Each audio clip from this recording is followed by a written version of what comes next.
Interview Europe 1 CNews, Pierre de Villeneuve. Et en effet, l'invité de la grande interview sur CNews et sur Europe 1, c'est Jean-Didier Berger. Bonjour. Bonjour à tous. Vous êtes ministre délégué auprès du ministre de l'Intérieur.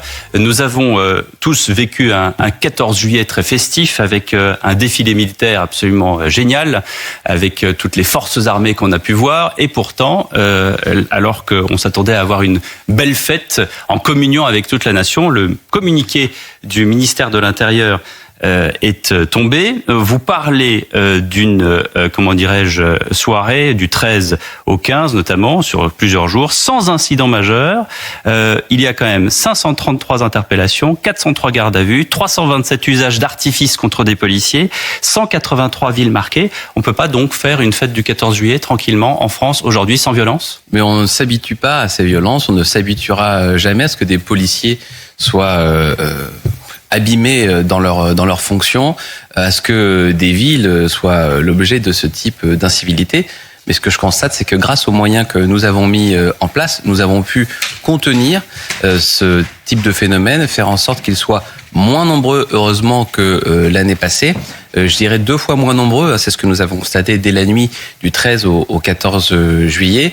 Et puis, ce que je constate aussi, c'est que beaucoup de ces incivilités font l'objet de la loi riposte qui vient d'être adoptée à l'Assemblée nationale. Je pense en particulier aux tirs de mortier qui sont par centaines constatés dans ce type de moments qui sont des prétextes. C'est pas parce que c'est la fête nationale ou parce que c'est un match de foot, parce que on peut avoir ce type d'incident le 31 décembre en plein hiver. Donc ces prétextes et les outils qui sont utilisés pour, pourrir un peu la vie de nos compatriotes, nous y luttons contre pied à pied, et notamment dans ce texte de loi qui vient d'être adopté. Pour qu'un jour, on puisse faire la fête tranquillement en France sans violence ? Oui, je crois que c'est le cas dans l'essentiel des communes de France, mais il faut que ça puisse être le cas absolument partout. J'ai vu que dans ma commune de Clamart, les choses se sont parfaitement bien déroulées. 183 villes touchées par ces incidents. Oui, bien sûr, mais ça veut dire aussi sur les 35 000 communes de France, une immense majorité de villes. Vous serez d'accord pour dire que c'est 183 villes de trop ? Absolument, toujours un phénomène est toujours un phénomène de trop, mais je pense qu'il faut aider nos compatriotes à prendre un maximum de hauteur, à dézoomer pour comprendre la réalité. Autant on ne s'habitue jamais au moindre fait, autant il faut aussi avoir le courage de le dire quand des dispositifs fonctionnent, quand grâce au travail, au courage et à l'abnégation des forces de police, des forces de l'ordre et de secours, on arrive à obtenir de bons résultats comme ceux que nous avons obtenus ces derniers jours, il faut aussi le mettre à leur actif, et c'est ce que je viens faire aussi ce matin. Jean-Didier Berger, vous connaissez le slogan de CNews, vive la liberté d'expression. Vous êtes pour la liberté d'expression ? Je suis comme tous les gens de droite pour la liberté d'expression. Tous les gens de droite, à l'exception peut-être de certains sénateurs qui veulent lutter contre la désinformation au travers d'un rapport sur les zones grises de l'information. Ils préconisent la création d'un observatoire indépendant de la désinformation, un renforcement des pouvoirs de l'Arcom. C'est quoi ? C'est un ministère de la vérité ? J'ai vu la polémique autour de ce rapport. Je vois d'ailleurs que la polémique, elle est surtout sur les termes d'ingérence intérieure, des termes qui ne sont pas a priori dans le rapport, mais j'aurai l'occasion de certainement... C'est intéressant d'avoir justement le point de vue de l'intérieur là-dessus. Est-ce que vous avez, vous, des signes d'ingérence intérieure sur des plateformes ? Vous savez, les questions de fausses informations, CNews est pour la liberté d'expression, mais je suis sûr que CNews est aussi pour la lutte contre la désinformation, parce que c'est ce qui fait la qualité de journaliste. Et c'est pour ça qu'il y a des cartes de presse, c'est pour ça que certaines personnes sont habilitées à divulguer de l'information, et d'autres, lorsqu'elles donnent leur opinion, ça doit être considéré uniquement comme une opinion. Donc la liberté d'expression, elle est garantie par la Constitution, et chacun d'entre nous y est très attaché, mais chacun d'entre nous est aussi attaché en fait de pouvoir discerner le vrai du faux. J'observe que le Parlement est dans ce rôle, et le Parlement, il est là pour contrôler le gouvernement, donc c'est pas moi qui vais pointer du doigt le Parlement, mais simplement j'observe que c'est un rapport, ça n'est pas un projet de loi ou une proposition. Pas encore. Ça commence toujours par un rapport. Vous savez, c'est un peu vieux comme le monde. Il y a déjà des lois pour protéger contre la divulgation de fausses nouvelles. La loi de 1881 qui existe déjà. Absolument. Il y a des lois pour nous protéger contre le négationnisme, le révisionnisme.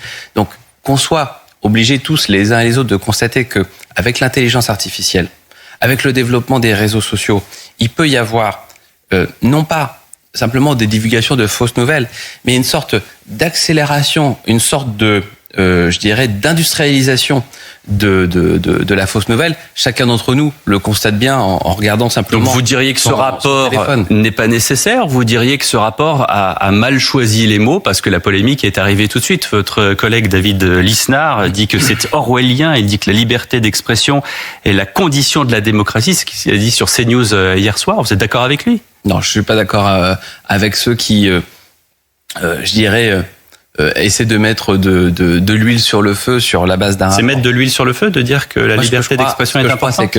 Non, pas du tout. La liberté d'expression est importante, mais il faut regarder vraiment ce rapport pour ce qu'il est. Je crois que d'ailleurs Agnès Evren, qui est l'une des co-rapporteurs, a eu l'occasion de faire un communiqué de presse pour bien préciser les choses. Et donc. Et si on fait un communiqué de presse, c'est que ça n'était pas clair. En tout cas, ce que je crois, c'est que on est dans un monde où il y a beaucoup de polémiques, parfois des polémiques qui sont pas toujours utiles. Je crois qu'il faut que le Parlement continue à être dans son rôle. Son rôle, c'est de réfléchir, puis éventuellement de voter. Et donc, ça n'est pas une tentative de réguler la campagne présidentielle. Non, je crois pas. Je crois qu'il faut. Enfin, il y a eu des ingérences numériques étrangères, et ça, je pense que ça fait quand même un assez large consensus pour dire qu'il ne faut pas que des puissances étrangères puissent décider de ce qui se passe dans une démocratie, et en particulier dans notre pays. Mais je pense que tout le monde est aussi attaché au fait qu'il faut qu'il y ait un équilibre entre la liberté d'expression et la lutte contre les fausses nouvelles. Ça ne date pas d'hier, et il faut qu'aujourd'hui, ces dispositions puissent s'adapter à la réalité de ce qu'est l'intelligence artificielle et ce que sont les réseaux sociaux, et qui peuvent être instrumentalisés pour de mauvaises fins. Jean-Didier Berger, ministre délégué auprès du ministre de l'Intérieur, 950 pompiers mobilisés encore contre le feu de forêt à Fontainebleau. Emmanuel Macron se rend sur place ce matin. L'autoroute A6 est toujours fermée encore ce matin. A-t-on de l'espoir, Jean-Didier Berger, avec les informations que vous avez au ministère de l'Intérieur, de voir ce feu éteint dans les prochaines heures, ou est-ce que ça va durer encore plusieurs jours? Je pense que ça va durer encore plusieurs jours, mais c'est pas quelque chose d'anormal. Ce qui était important, c'est de parvenir, comme l'ont fait les pompiers, à fixer le feu, c'est-à-dire d'arrêter sa progression. Mais fixer un feu, ça ne veut pas dire l'avoir éteint. Et on se souvient que il y a eu déjà en forêt de Fontainebleau, par le passé, il y a plusieurs décennies, un incendie qui a mis plusieurs jours, même plusieurs semaines, à être totalement éteint. Et c'est pour ça qu'il faut, je dirais, rappeler à tous la nécessité de la plus grande prudence dans les pratiques, et parce qu'on voit bien que des pratiques accidentelles peuvent conduire à de grands drames, même si évidemment les enquêtes sont toujours en cours et que les actes intentionnels ne sont pas écrits loin de là. C'est-à-dire qu'il y a un pompier volontaire de 18 ans qui est revenu depuis sur ses aveux, il est mis en examen. Quels que soient les coupables, est-ce qu'ils seront punis sévèrement? Je crois qu'il faut que nos compatriotes aient bien conscience de la sévérité de la loi en matière d'incendie. Je rappelle que ça peut... Il y a une loi, mais après, il y a l'applicabilité des lois, vous le savez. Bien sûr, mais en tout cas, la loi telle que le législateur l'a conçue dans sa grande sagesse est quand même particulièrement forte et sévère, puisqu'on peut aller même jusqu'à la perpétuité dès lors qu'il y a un décès lié à cet acte criminel. Donc voilà, la loi, elle est là, elle est sévère. Les Français ne le savent pas toujours, mais elle est bien là. Un aspect pratique en ces vacances d'été. L'autoroute A6, je le disais, est encore fermée. Emmanuel Macron se rend. Certains médias disent qu'il se rend notamment pour rouvrir l'autoroute A6. Est-ce que vous avez des informations là-dessus? Non, mais je crois que surtout ce qu'il faut retenir, et je crois que le président de la République, il va se rendre sur place surtout pour saluer l'excellent travail de nos pompiers et des forces de sécurité intérieure aussi qui sont très impliquées, qui sont là avant pour prévenir ces phénomènes, qui sont là pendant pour gérer les évacuations et puis faire les premières constatations, et puis après pour aller dans le sens de l'élucidation. Une communion générale des habitants aussi, des agriculteurs qui eux-mêmes ont voulu sauver leur forêt. Absolument, des agriculteurs qui se sont mobilisés, des chefs d'entreprise qui ont aussi libéré et rendu disponible un certain nombre de volontaires sapeurs-pompiers. Donc c'est, je pense, tous les Français qui voient bien l'importance d'être solidaire face à ce type de situation. Hier, les députés ont adopté la loi sur la fin de vie, 291 pour, 241 contre. Chacun a voté en son âme et conscience. Certains parlent de rupture anthropologique. Et vous ? Au-delà de ma position personnelle, puisque j'ai été parlementaire avant de devenir ministre, et chacun peut consulter ma position, ce que je constate, c'est qu'il y a eu énormément de débats depuis plusieurs années maintenant, avec beaucoup de lectures, beaucoup de votes dans les deux assemblées.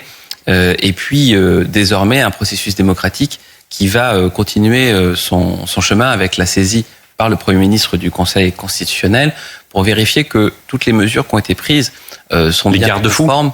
Oui, que toutes les mesures qui ont été prises sont bien conformes à la Constitution et à nos valeurs, tout simplement. Et vous comprenez cette saisine du Conseil constitutionnel par le Premier ministre, alors que Emmanuel Macron s'est limité à saluer cet engagement tenu? C'était une promesse de campagne. Est-ce qu'il n'y a pas un cafouillage au sein de l'exécutif? Non, pas du tout. Je pense que chacun est absolument dans son rôle. Chacun, y compris au sein de l'exécutif, il peut y avoir deux positions différentes. C'était un engagement fort du président de la République. Le Premier ministre qui est là aussi et qui a ce pouvoir de saisie du juge constitutionnel utilise ce pouvoir qui lui est conféré par la Constitution pour vérifier que ça soit sur les délais, que ça soit sur la vulnérabilité des personnes, que ça soit sur la nature des établissements qui vont être tenus d'appliquer aussi cette loi, que chacun dispose bien des garanties constitutionnelles nécessaires pour que tout soit respecté. Est-ce que c'est un argument économique, comme certains le soulèvent? Certains disent il s'agit de faire du tri entre les pauvres qui sont un fardeau pour leur famille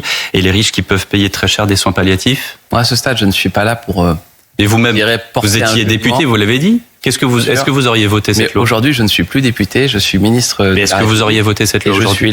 Je suis là, non pas pour commenter, pour juger ce qu'a voté le Parlement. Je pose une question simple, Jean-Didier Berger. Est-ce que vous auriez voté la loi? Vous le savez, moi, j'ai voté contre cette loi lorsque j'étais député. Mais aujourd'hui, ça n'est pas mon avis. Merci de le rappeler aux auditeurs et téléspectateurs. Bien sûr, non, mais moi, je suis très clair avec ce que j'ai porté.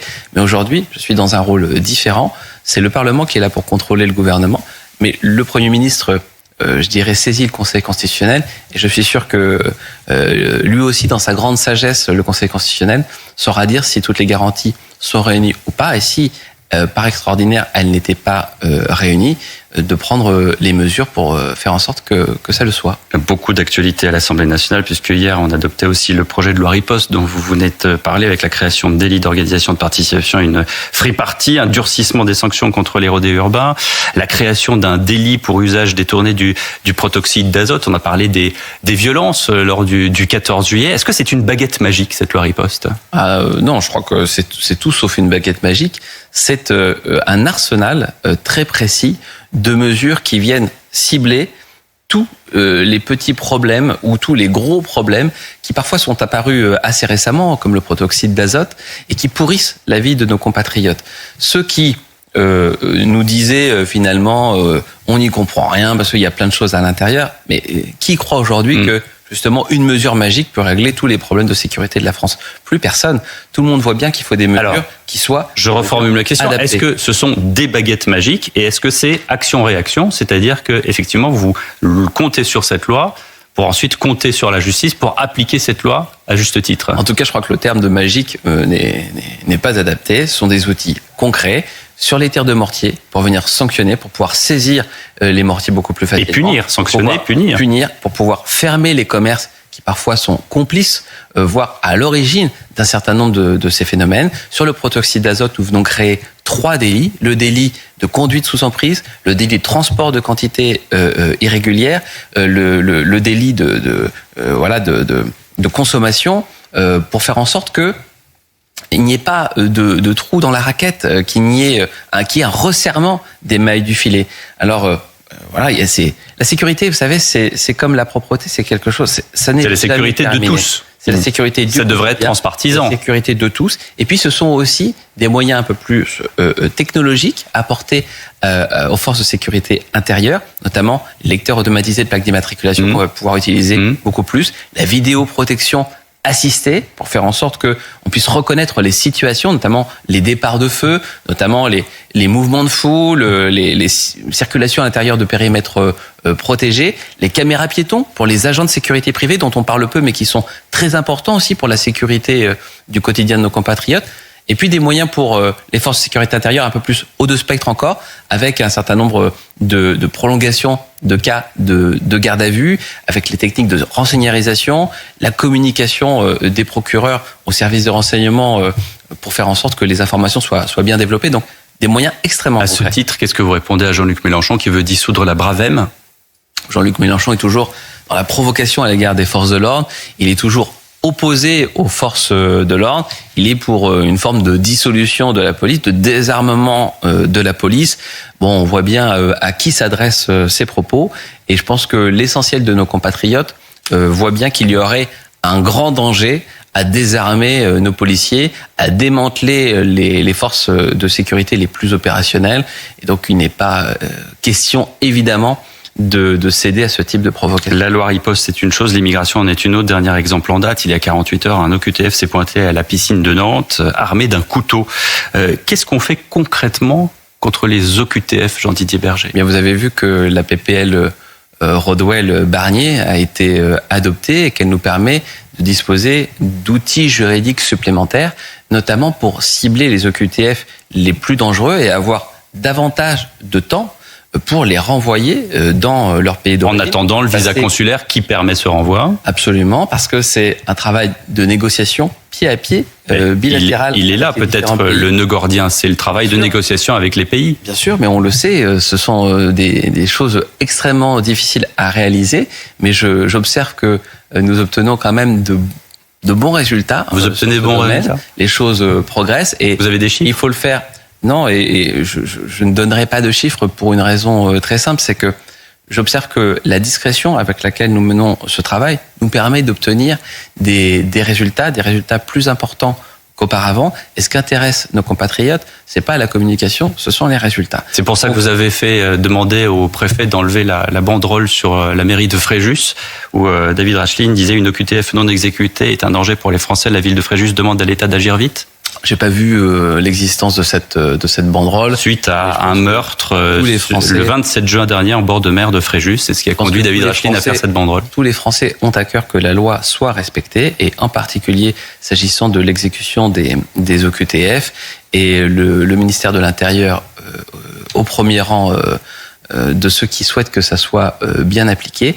Et j'observe qu'avec cette loi Rodlot qui maintenant va être devant le Conseil constitutionnel, nous avons un outil qui nous permet d'être plus efficace, passer de 90 jours à 210 jours dans un certain nombre de cas. Ça va nous permettre d'éloigner plus. Et encore une fois, vous l'avez dit, le problème, c'est la négociation avec les pays, mais nous y reviendrons. S'il n'y avait qu'un problème, ça serait plus simple. Il y a beaucoup de problèmes à régler, et nous sommes là pour ça. Est-ce que vous apportez, Jean-Didier Berger, votre soutien ce matin à Lucas Digne, qui est cible d'attaques racistes après le match contre l'Espagne? Je vous en cite quelques-unes. Je vais éviter de citer les plus blessantes et surtout les plus scandaleuses et les plus familières. Je ne veux plus un blanc dans l'équipe de France. Éloignez ce blanc. On a mis un blanc pour faire plaisir aux Français. Qu'est-ce que vous répondez ? Je les ai vus, ces attaques racistes. Qu'est-ce qu'on fait dans ces cas-là ? Moi, je soutiens tous les joueurs de l'équipe de France qui sont victimes d'actes racistes. Je soutiens tous les Français qui sont victimes de discrimination, et je sensibilise et j'alerte tous les Français sur le fait que chacun d'entre nous peut être victime de discrimination, de racisme, d'autres types de discrimination, personnes qui sont en situation de handicap. C'est un exemple de racisme anti-blanc, Jean-Didier Berger. Bien sûr, mais c'est en fonction de la religion, en fonction de la couleur de peau. Parce qu'il y a beaucoup de gens qui disent que ça n'existe pas, le racisme anti-blanc. Là, c'est un exemple. Comme je viens de vous le dire, chacun d'entre nous, quelle que soit sa couleur de peau, quelle que soit sa religion, quelle que soit sa condition, peut être victime de discrimination. Et au ministère de l'Intérieur, au gouvernement de Sébastien Lecornu, nous luttons contre toutes les formes de discrimination. Dans l'affaire Liana, on a vu le rappel de 70 000 dossiers, plus 15 000 nouvelles plaintes. Ça prouve quand même qu'il y a des dossiers qui n'ont jamais été ouverts. 675 personnes ont été incarcérées depuis le début du mois de juin. On dit toujours qu'il n'y a pas de place dans les prisons, mais quand on veut, on peut. Alors d'abord, j'observe que dans notre pays, le nombre de détenus n'a jamais été aussi important. Donc la sévérité de la justice, c'est quand même qu'elle est au rendez-vous. Deuxième observation, parmi les dossiers que le garde des Sceaux et le ministre de l'Intérieur ont demandé au nom du Premier ministre aux équipes de la police et de la justice de réexaminer, c'est des dossiers qui sont réexaminés. C'est pas forcément des dossiers qui n'avaient pas été ouverts ou qui étaient sous un coude en train d'attendre d'être.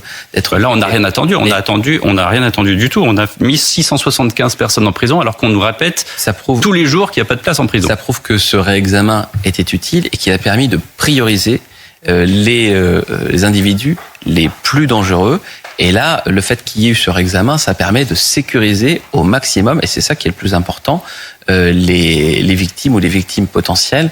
Et donc, je crois que ce travail qu'il faut saluer, qui a été fait en urgence par les équipes de la police et de la justice, il permet de sécuriser un maximum de nos compatriotes. Merci beaucoup Jean-Didier Berger d'avoir été l'invité de CNews et d'Europe 1. Très bonne journée. Merci Pierre de Villeneuve, merci Jean-Didier Berger. À suivre.